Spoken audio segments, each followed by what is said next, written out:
Hi my friends, in this video we'll be talking about probiotics. Now I know a common misconception is the bigger this number, the better the probiotics, but that's not always the case. So let's talk about the best probiotics for vaginal health and what you should look for the next time you go buy your next bottle of probiotics. What are probiotics? Probiotics are good bacteria that we introduce into the body. They're living microorganisms. Bacteria is actually everywhere on our bodies. We have trillions of bacteria in our body, but they live in harmony, right? We have more good bacteria than bad bacteria. But whenever there's more bad bacteria than good bacteria, then we try to introduce good bacteria into our bodies through probiotics. So why is this important? Why do we even care about probiotics? Because girl, if you've ever struggled with any vaginal issues, for me, I struggled with bacterial vaginosis for over 10 years, chronic BV. I'll link the video right here so you can watch it if you haven't already. Probiotics was one of the things that I introduced into my diet, into my regular everyday routine, and it really helped me to fight my BV. Remember I told you that we have trillions of bacteria in our bodies? Just know that lactobacillus is the name of the good bacteria in our vaginas, but there's many different strains. The next time you go out to buy your next round of probiotics, make sure that the strain of lactobacillus that's in the probiotic is a strain of lactobacillus that is native to the vagina. Put the strain of bacteria, the lactobacillus, that you should look for the next time you buy your round of probiotics. The names are a little bit too complicated for me, guys, so I'm just going to put them on the screen. Take a screenshot of it and pay attention. Make sure you pay attention to the strain of lactobacillus that's in your probiotic, because sometimes it's only for gut health, and if you're targeting your vagina, you want to hit the bullseye. Now, I am not telling you that our gut health and our vaginal health are not linked, because they are very, very much connected. Our gut health is extremely connected to our vaginal health because we are what we eat. Whatever we put in our gut, girl, it breaks it down, and then if it's bad stuff, that's one of the reasons why our vaginas are out of whack as well. What I'm saying is, sometimes if you're taking as lactobacillus acidophilus, which is what I was doing when I first heard about probiotic, it wasn't really making a difference. But when I found out that, hey, maybe I should try to target my vagina by taking the probiotic pill that has this strain of bacteria that lives in my vagina, I saw better results. If you're a black girl, come a little closer, boo. So research has actually found that black women are more prone to bacterial vaginosis, because what happens is a vaginal microbiome, so in there we are missing a strain of lactobacillus, and that strain has proven to really be effective in fighting BV.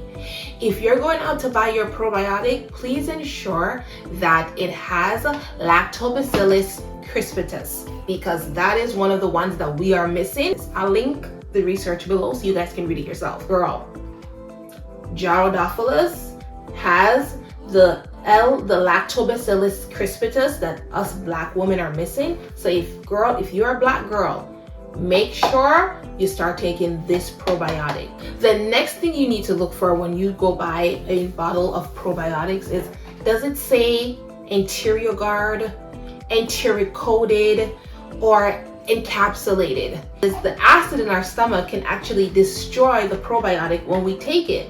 So if you make sure you get a probiotic that says interior guarded, it says so right on this one, I don't know if you can see it. Make sure you take a probiotic that says so, because that has that terminology on it, because what it's basically saying is this pill was coated in a way where it can survive the acid in our stomach, and it's going to get where it needs to go. The next thing you want to look for, when you go buy your next probiotic, if it says keep refrigerated, or if it could be stored on the shelf. Common misconception is if probiotics are on the shelf, all the living microorganisms that are in this pill are probably going to be dead by the time they get to us. So that means that when we take these pills, they're actually not replenishing or doing the good bacteria or doing anything for us, because all the living microorganisms have died on the shelf because it's hot, because of heat, because of all of that stuff. But probiotics that are stored on the shelf are shelf stable, and the manufacturer packages them in a way to maintain the integrity of that. The ones that are stored in the fridge, those are the more sensitive ones that cannot be stored on the shelf. And if they are, those will die. So when you go to the store and you're like, man, should I buy one that's shelf stable or should I buy one that's refrigerated?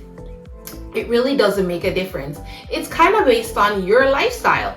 If you're someone who takes probiotics on the go, then maybe you want to get one that's shelf stable, because you know that, you know what, I take my probiotics when I get to work, or I take my probiotics when I'm at the gym. I always have my probiotics and my vitamins on me, so I need those to be in my purse at all times. Then you're gonna want to get the one that's shelf stable. But if you're someone who wakes up in the morning, goes to the fridge, grab all of your probiotics and all of your vitamins, I should say, and take them right away, then the ones in the fridge will work for you, right? So it doesn't really make a difference. And I'll tell you, I switch between both. Before I move on, I have a quick question for you.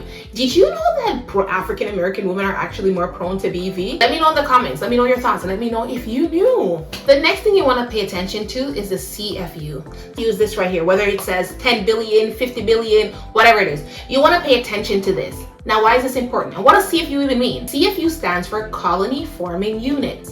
And what that basically means in basic terms is the amount of living microorganism that is in each pill. So basically the amount of good bacteria that is in each pill when you take it. Let me explain to you how you figure out which number is better than the other. Go to buy a probiotic and there's two probiotics on the shelf.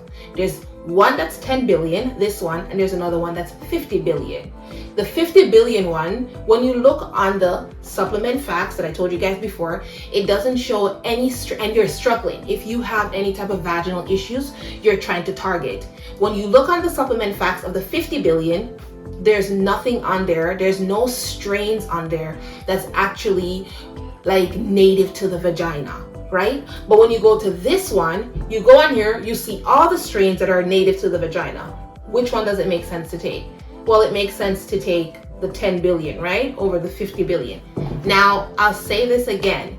Probiotics are good for us in general. So you can take any probiotic because it restores our gut health, and gut is connected to vagina because we are what we eat. What I'm saying is, if you are having a vaginal issue, right? Because that's what we're discussing. When I was having a vaginal issue, I was having BV. So because of that, I wanted to target my vagina. So I made sure that the probiotic that I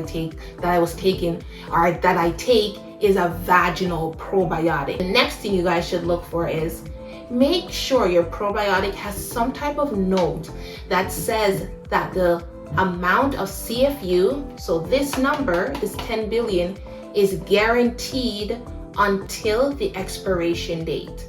Because believe it or not, there are probiotics that actually say that this 10 billion is not guaranteed after the manufacturer date or after it leaves the factory. Or it'll make a statement like, by the expiration date, the 10 billion will now be 1 billion. Do you understand what I'm saying? So then you're taking probiotics and you're literally, it's doing nothing for you because there's no living microorganisms in it. They've all died. But it says so on the box, but you just didn't see it. So make sure on the box it says something, has some type of note that guarantees that this 10 billion CFU or this 10 billion is going to be 10 billion by the time you take it, because there are ones that will say this 10 billion is going to be 1 billion by the time you take it.